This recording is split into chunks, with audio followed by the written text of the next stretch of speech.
All right. Good afternoon. Matt, kick us off. You got nothing? I got nothing to start with. Okay. What do you say? All right. Well, let's start with Ukraine today. The security alert put out by the embassy. First off, can you be more specific as to what led to that? So you're right. You saw the security alert that went out early this morning, overnight our time. The embassy put that alert out based on a possible threat of a significant attack on Kyiv, something that we take very seriously and led to the temporary change in posture at the embassy. We expect the embassy to return to normal operations tomorrow. I can't get into obviously the specifics of the threat, but it's something that we always monitor closely. We take the safety and security of our personnel it's very important to us. We take it extremely seriously, and that's what led to the change in posture today, and we expect it to resume normal operations tomorrow. Okay. Well, did this threat materialize? Given the time there now, it's after dark now. So I'm not aware of any significant strikes that have happened yet today in Kyiv, though, as you know, Ukraine has been the subject of incredibly tragically significant strikes over the last few days, and there's always a threat to more strikes. We base our security posture based on the best assessments we make of all the information available to us, and try to be incredibly cautious to protect our personnel. All right, and it didn't actually result in the reduction of any staff, right? No one has left Ukraine as a result of this. There were just people that were going to come into the office that didn't come into the office today, and we expect them to come in tomorrow. Okay, and then on the landmine decision, what can you tell us about that? So I can confirm, as you heard the Secretary of Defense speak to earlier today, that we are providing the Ukrainian government with non-persistent anti-personnel landmines. We have been providing them with anti-tank landmines for some time, but this is the first time we are providing them with anti-personnel landmines. There are a few things that I think are important to note about this new provision of equipment to the Ukrainians. One is that, as you have heard the Secretary say many times, we always adapt and adjust our policies based on real-world events. And the real-world events that we have seen are Russian advances, specifically Russian infantry advances in eastern Ukraine. And these non-persistent anti-personnel landmines are designed to blunt those types of infantry advances. They are very different from the landmines that the Russians have deployed and that you have seen other militaries, including our own military, deployed decades ago. The landmines that the Russians have deployed in Ukraine, and there are somewhere around 2 million landmines that the Russians have deployed, will remain a threat for decades, can go off at any time and harm not just soldiers, but civilians, and will long outlast the conflict. What that means is they are battery powered, and they have a battery, and they can be set. The battery will expire somewhere between 4 hours and 2 weeks, at the most 2 weeks from when they are deployed. So the landmines will be deployed, and then within 2 weeks, if they have not been detonated, they become inert. So they will not pose a threat to the civilian population at the end of the conflict. Now, that said, they also have a high metal content, so they're easy to detect and easy to remove. And we know Ukraine is going to have to conduct an operation at the end of the conflict to remove unexploded ordnance already, both from the 2 million landmines that Russia has deployed, as well as other unexploded ordnance. They have already been conducting that type of operation in some of the territory that they have recaptured, and the United States is committed to provide them $284 million to support those efforts. Daphne, go ahead. The Ukraine has said that Russia was trying to sow panic by circulating fake online messages about a massive looming missile and drone attack. Was the temporary change in posture of the embassy a result of those messages online, or was there something more that the U.S. I'm not going to speak to the information that we rely on to make our security assessments, but we always base those assessments on a broad range of factors, and we look at a number of sources of information, including open source information, including intelligence information that we have, including information that we get from our partners, and we make the best decisions possible in real time to try to protect our personnel, and we'll continue to do that. Okay, and then Ukraine has reportedly fired a volley of British Storm Shadow cruise missiles into Russia today. Do you have any information on this? Was the U.S. given a heads up? I can't speak to that. I can't confirm it. Alex, go ahead. I'll come to you next, Jane. Clarify about what you know. Kyiv has been under attack, missiles, drones, for weeks or more, and recently, last week. So what new do you know? What do you mean, what new do I know? What is triggering you to take further steps? I'm sorry? What's different than Kyiv, what Kyiv has been seeing last week? So as you heard me say in response to Matt's question and in response to Daphne's question, we receive and look at security information from a number of sources and look at potential threats from a number of sources. We obviously don't disclose those publicly, not productive for us to do so. We had specific information that led to us to make this decision, but I'm not going to get into disclosing that here for obvious security reasons. But, and I don't think this should be a controversial statement, we have no higher priority than the protection of the Americans who work in our embassy, and we are going to continue to put their safety first. And it appears other embassies in Kyiv, Italy, Greek, and Spain, Spanish embassies also are not operating today. Is there any coordinated effort? I will let those embassies speak to their operations. And what about American citizens living in Kyiv? Do you have any call on them? We have Kyiv is a do not travel area for American citizens. We have long said that American citizens should not travel to Kyiv. That advice has not changed. Thank you. Please come back to me later on South Caucasus. Okay. Can I just follow up on the use of UK supplied Storm Shadow missiles? Sure.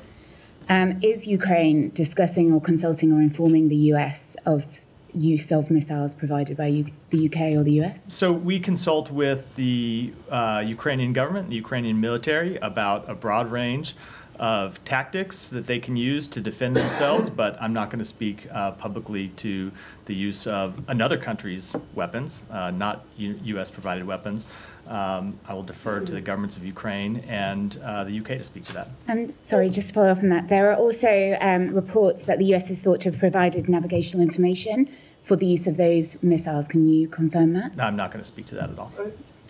Can you give us a readout of John Bass's meeting with the Ukrainian foreign minister yesterday? Who called for this meeting? What was the purpose? The Ukrainian foreign minister was in town, as you know, so the secretary saw the Ukrainian foreign minister last week when he was in Brussels, had a conversation with him about what we are prepared to do to ensure that Ukraine is positioned for success on the battlefield in 2025, how we can continue to support them, updated him on some very concrete steps that we are taking. And I think I'll leave it at that. The Ukrainian foreign minister was then in town yesterday. The secretary was not here. As you know, he was traveling back from the G20 in Rio. So John Bass took that meeting. But it was to continue those discussions about how we can support Ukraine militarily and how we can support them diplomatically. Can I switch to the Middle East? Sure. Can we just say I want Ukraine for one thing? Are you aware of this? No, you can't. I was saying no to Jenny. You can't. So Sorry, this will be really quick. But are you aware of a notification in Congress going up saying that you're going to cancel half of Ukraine's debt? About $4.65 billion. I am, and if you recall, when Congress passed the supplemental appropriations bill back in April, I think, forgetting exactly when, it contained a provision for us that allowed us to provide a certain amount of economic assistance to Ukraine, and some of that economic assistance was provided in the form of loans, and we had the option under the bill to cancel those loans at our discretion, and then Congress has the option to pass a resolution of disapproval to overturn that cancellation. So we have taken the step that was outlined in the law to cancel those loans, provide that economic assistance to Ukraine, and now Congress is welcome to take it up if they wish. And if they do pass something, a resolution of disapproval, then it won't happen? So I'm going to Or get can a you little. just go ahead and do it I'm going to anyway? get a little over my skis and what the law exactly calls for here. I think I would be surprised if Congress took that step, given the overwhelming bipartisan support in Congress for providing assistance. But we will follow the law. Okay. Sorry, when did you provide the notification to Congress? It was in the last few days. I don't know when. Matt seems to be aware of it becoming public. I'm not sure exactly when we made it, but it was steps that we were taking this week. Jenny, I thought you wanted. Ukraine. Oh, okay. Okay, thank you. Thank you. Such a generous colleague. So rare in this room. Yeah. Jenny, this Thank better be a you. Ukraine question or Jenny's going to come back. Yeah. Right? Reclaim her time. Yeah, Ukraine and North Korea. Zelensky said that 100,000 North Korean troops would be dispatched. And also Ukraine. I'm sorry, Ukraine said that. Yeah, Zelensky said 100,000 North yeah. Korean troops would be dispatched. Also, the video shown by Ukraine showed several North Korean soldiers killed. How many casualties and wounded have North Korean soldiers suffered so far? I don't have an assessment to offer from The here. second question, the South Korean National Intelligence Service has announced that North Korean troops are being deployed to the Russian army and are participating in the war in Ukraine. It has also confirmed that North Korea is providing Russia with self-propelled artillery and rocket launchers. What do you think about this? So I don't have a further assessment to offer today than what we've said in recent days about the deployment of North Korean soldiers to Kursk. We continue to see them in Kursk. We have seen some of them begin to take part in combat operations, and that makes them legitimate targets. Thank you. Anything else on Ukraine before we go? I said Ukraine. Jenny, go ahead. I'm happy to come to the Middle East, but I'm going to start with Jenny, who is next in the queue for Middle East. On the Lebanon negotiations, I know Hochstein is traveling or may have arrived in Israel. Do you feel that you have closed the gaps? Are you optimistic about potentially securing a deal in the coming days? We continue to make progress towards reaching a resolution.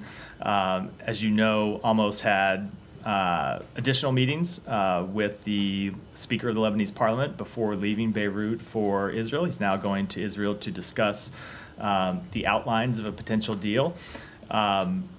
We continue to believe a deal is possible. We continue to believe a deal is in the interest of all relevant parties, and we're going to continue to push to close one. Where do things stand in terms of sustaining the LAF, them relocating to secure the border north of the Litani? So we have had important conversations with our Lebanese counterparts. That's one of the things, of course, that Amos has been discussing with them during his trip. And it's one of the things that we have been discussing separate from the trip with other partners in the region and with other partners in Europe about how people can provide financial contributions to the LAF, whether there are countries that can provide training to the LAF, whether there are countries that can provide other types of operational support to the LAF to ensure that it can perform the important role that it would have to play in ensuring UN Security Council Resolution 1701 is fully implemented. And do you feel that those gaps have narrowed? Are they in a position, is it just political will at this point where? I really don't think I should get into characterizing the negotiations or the parties or kind of negotiating in public, so I'm going to decline to answer that one. Let me go ahead and I'll come to you next, Michelle. So Hezbollah's chief said they'd given feedback on the U.S. drafted ceasefire proposal. Is any of the feedback something you'd consider non-starter? Again, I'm just not going to negotiate in public in any way about this issue. Okay, and you said that they approved the track of indirect negotiations through the Speaker of the Parliament, but rejected the notion that Israel would be able to keep striking Hezbollah even after a truce is reached. Is that something you find workable? I think, again, I'm going to rely on my previous answer. Just look, when it comes to any of the underlying provisions of a potential deal that we're still trying to get over the finish line, I don't think it helps for me to in any way comment on the shape of the deal in public when we have a special envoy who's in the region trying to negotiate those issues and get to the finish line now.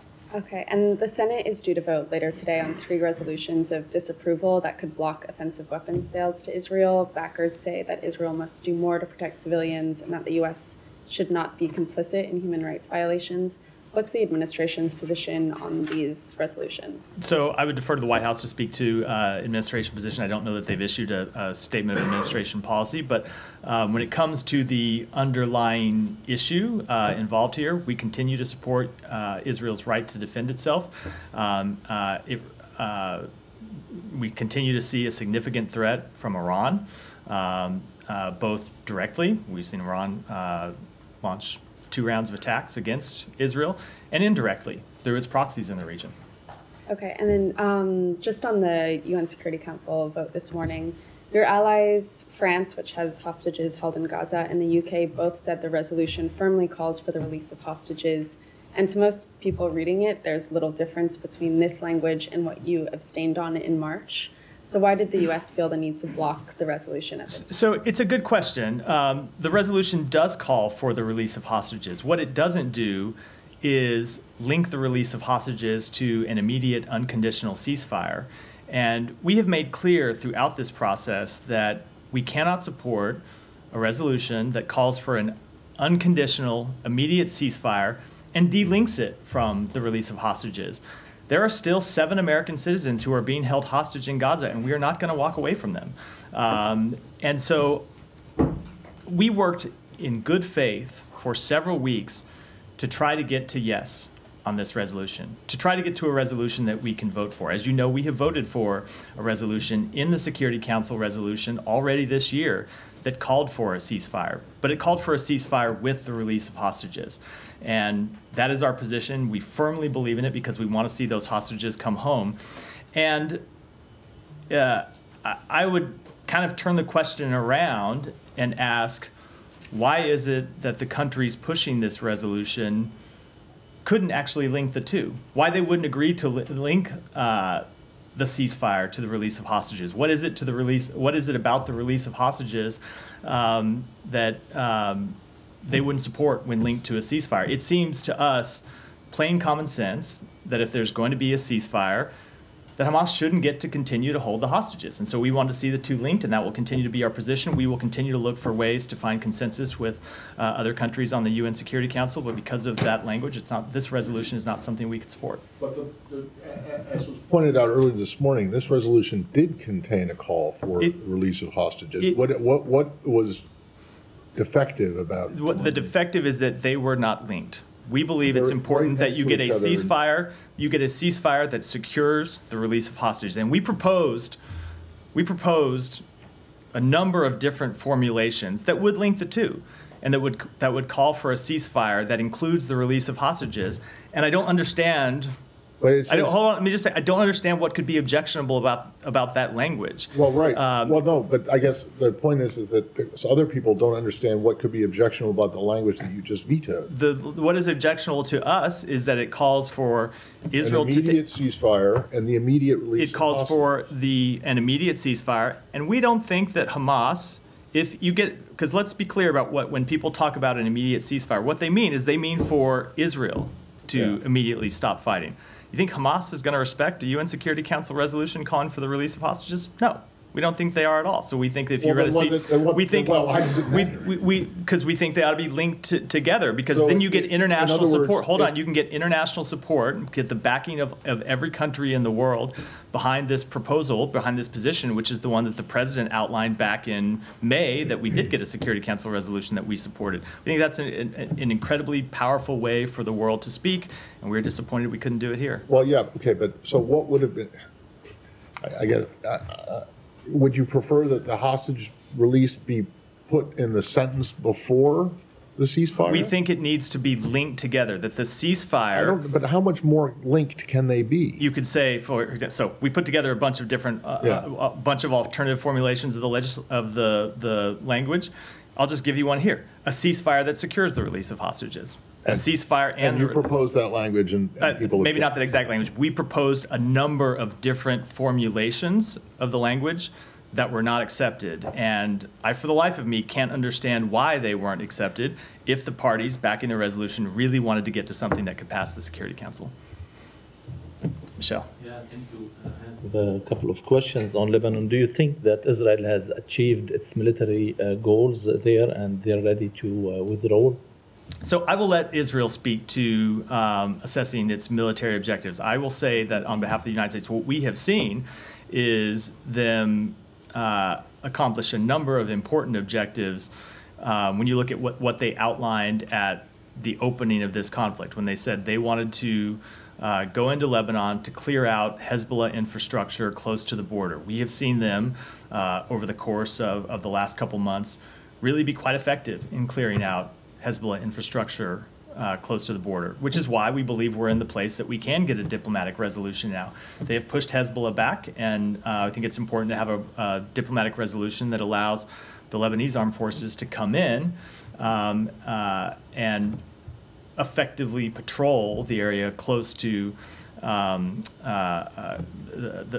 area in southern Lebanon to prevent further Hezbollah, or I should say a return of Hezbollah forces. And do you have any guarantees from Israel that they will withdraw from the south? You know, I'm just not going to, that gets to the underlying issues in the proposal. I'm just not going to speak to them here while it's still under negotiation. And what role will the U.S. play in this agreement? Are you ready to send American troops to Lebanon to observe the implementation of the deal? So, I respect the continued attempts to get me to talk about underlying issues in the proposal, and you should not read one way or the other my refusal to comment on them to be an endorsement or rejection of any of the things that are put before me here. It's just I'm going to draw a bright line that when it comes to this proposal that's under negotiation now, I just don't think I should be commenting on it. Finally, how will the U.S. guarantee that Hezbollah won't receive arms from Iran through Syria in the future?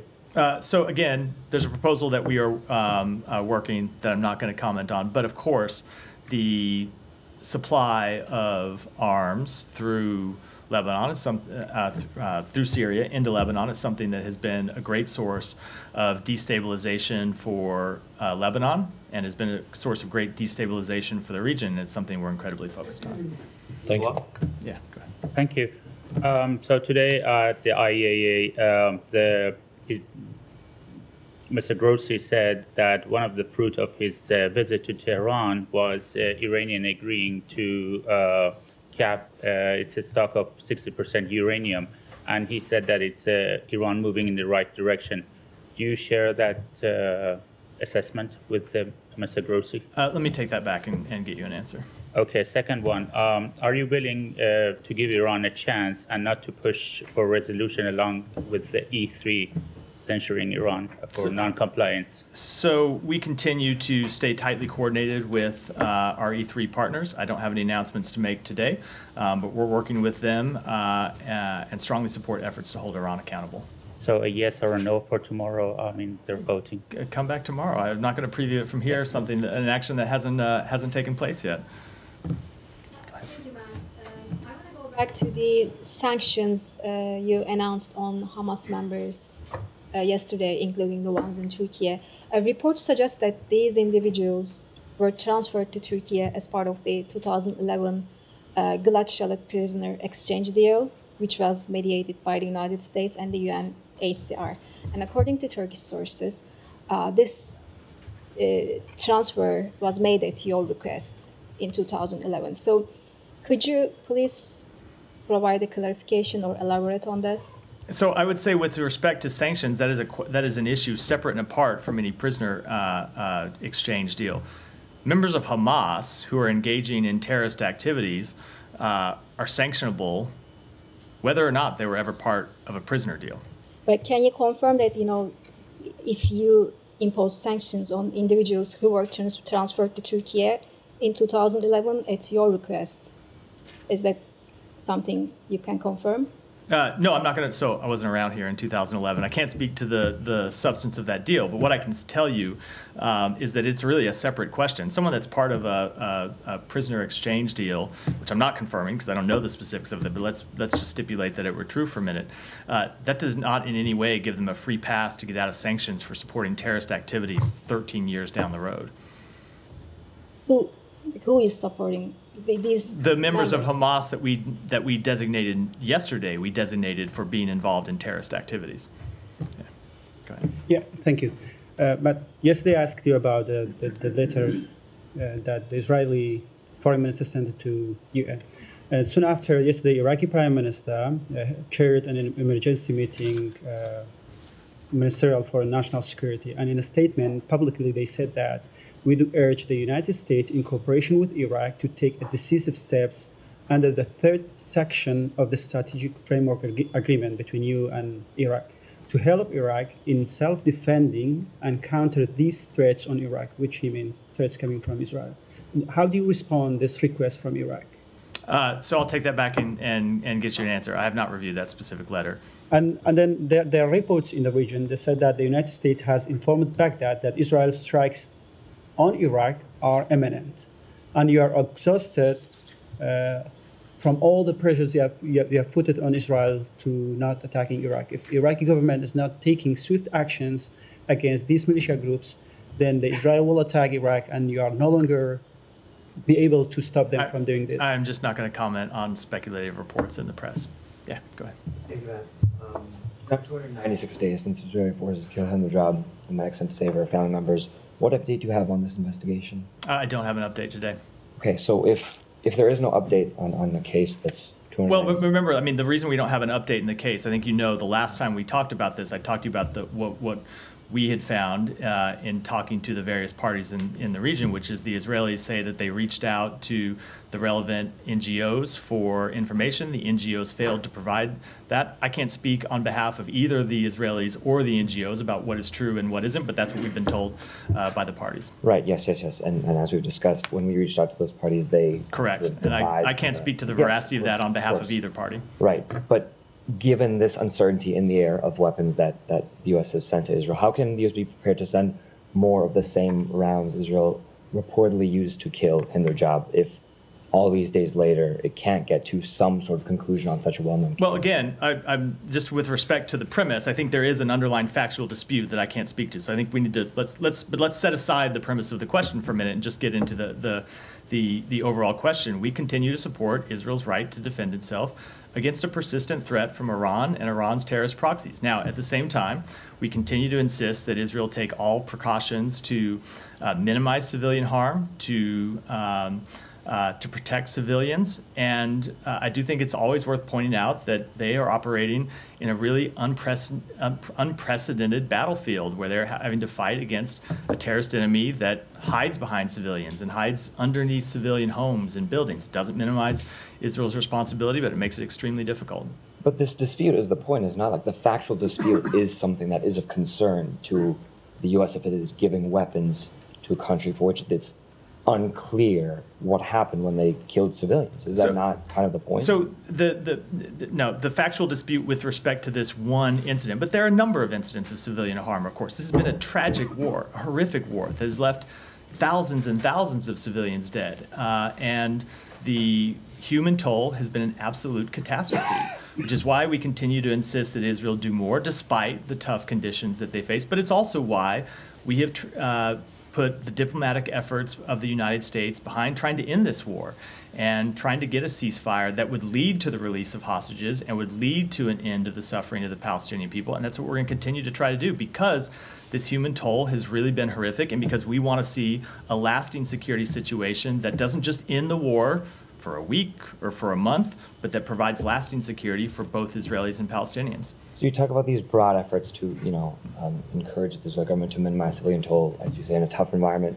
How can the government take these suggestions or demands seriously if they are, in effect, suggestions? For instance, we saw last week, after a 30-day deadline that the U.S. gave Israel to improve conditions in Gaza, 8 humanitarian organizations found that about 15 of those demands were failures or were insufficient. Let me just cut you off there before, because I know it's a long question, but if you're referring to the scorecard that humanitarian groups put out last week, there were a number of, you just look through, they went through and had like red light, green light, they had a number of different assessments. There were a number of those that were just factually wrong.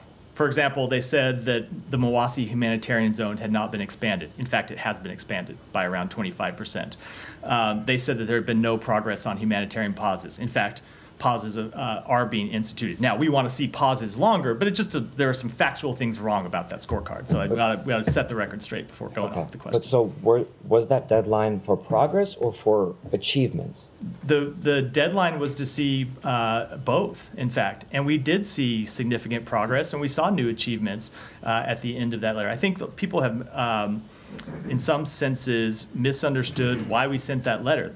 We sent that letter to introduce a sense of urgency to the situation and to produce action, and it has produced action. We have seen Israel take steps. 12 of the 15 areas, and I went through some of those the last couple days. I don't think I need to go through all of them here again, though I'm happy to if I need to. And there are other things that we continue to press them to take more progress on. Now, what we really want to see is that progress actually translate to results on the ground, which means trucks getting to people, and they're having to get to people in a difficult security situation where trucks are being looted, and we want to see it sustained, and that's what we continue to focus on. So for the people in northern Gaza who are on the brink of famine, they're just supposed to look at this progress? So there have been trucks that have been going into northern Gaza because of the U.S. intervention in this matter, because of the letter that we sent. For weeks, there were no trucks going to northern Gaza. You were correct about that. And that's one of the reasons we sent the letter, because we found that situation to be unacceptable. And as a result of our intervention, Israel began to again allow trucks to go into northern Gaza, including in the areas where there's direct fighting that had been closed off for weeks. That happened because of the letter we sent. Finally, just what does it say that such insistent intervention is needed for a key ally to allow even the potential avoidance of? It says that we need to stick at it, and we're going to stick to it. Go ahead, Alex. Very quick on the topic. Then I'll move to South Caucasus. Israel authorities say that they have discovered Hezbollah is in possession of Russian weaponry manufactured as early as 2020. Do you know anything about that, and what kind of reaction? I don't have any assessment on it. That would be deeply concerning if true, though. Thanks so much. To South Caucasus, there are concerns that Azerbaijan has ignored human rights calls, in terms of releasing political prisoners. Two particular cases I want to highlight. One is RFI reporter Farid Mehralizadeh has been jailed in Azerbaijan in May, and the government refuses to let him go. Do you have any reaction? We have made clear to the government of Azerbaijan that they need to respect the rights of journalists to go about to conduct their jobs. There was a letter written to the secretary from the Hill on behalf of Kubadibadoglu last week. Do you have any response to the letter? And was the COP29? We will. So we will respond to the members with the letter, not publicly. And was it COP29 a missed opportunity? Was COP29 missed opportunity in terms of what? Getting releasing those political prisoners. So we continue to press on it. Our advocacy for human rights issues is not connected to any one conference. It's something that happens on a daily basis here. Started before COP, will continue after COP. Yeah, go ahead, Jalil. And then Thank you very much. Thank you very much, Matt. It's my first question in this transition period, which I call repentance. Thank you so much. I first want to apologize to you if I have. That's okay. Let's just skip through the drama and get to the question. Oh. I'm sorry. I passed the question. I passed the question. I passed it. Please go ahead. I don't want. What? After these beautiful words, I don't want to ask even a question. Nick. Please. Secretary Blinken's on the Hill today. Do you expect him to testify before the House Foreign Affairs Committee in the coming weeks? So we have been in communication with the House Foreign Affairs Committee. As you know, back before Congress left for its recess, we made clear that the Secretary would be willing to testify, was willing to testify, would remain willing to testify, that they didn't need to send us a subpoena. He was happy to come testify voluntarily. We just had a scheduling dispute with them. We remain in communication with them. We've been in communication with them about that question the last few days to make clear that the Secretary is willing to come testify, as he has a number of times. We're working that out with the committee now. On Venezuela, what changed to prompt Secretary Blinken to call Edmundo Gonzalez the president-elect? So we've, over the last several months, have been giving Maduro time to show progress. Maduro came out and said that he won the election. Obviously, we did not see any evidence to support that and saw evidence to the contrary. And we have been calling on him for a number of months, along with other countries in the region, other countries around the world, to produce results. He has not produced the results. He has not produced the evidence. And so at this point, we thought it was appropriate to note that Edmundo Gonzalez not only won the most votes, but as a product of winning the most votes, is the president-elect of Venezuela. Does that have anything to do with the fact that we're in a 2-month lame duck period? And will we see any punitive measures on the Maduro government to try to force him? It has nothing to do with us being at the end of the administration. It has to do with the fact that we were letting some time go by to see if the international pressure that other countries and the United States were putting on Maduro would lead to a change in posture in his part. It has not, so we're going to call the facts as we see them. And in terms of other actions, as you know, we never preview those before we take them. Or I should say seldom preview those before we take them. Thank you, Matt. According to U.S. Congressional Research Report, Hezbollah continues to hold 13 out of 128 parliamentary seats and controls access to parts of Lebanon and operates inside the country with relative impunity. Given this U.S. Congressional Research Report, Hezbollah enmeshed with the Lebanese government, what is your response to concerns of the Lebanese people and the government responsible for providing Hezbollah terrorists a home base to attack Israel and follow? I don't think there's any secret that we have been incredibly concerned about the role that Hezbollah plays inside Lebanon. And that's why you have seen us continue to support Israel's right to defend itself. It's why you've seen us continue to call for strengthening Lebanese institutions, and we'll continue to do that. Well, how can Lebanon be considered faultless given this congressional report? So what we are focused on is trying to get an end to the conflict and to strengthen Lebanon's institutions over the long term so Hezbollah can't play such an important role.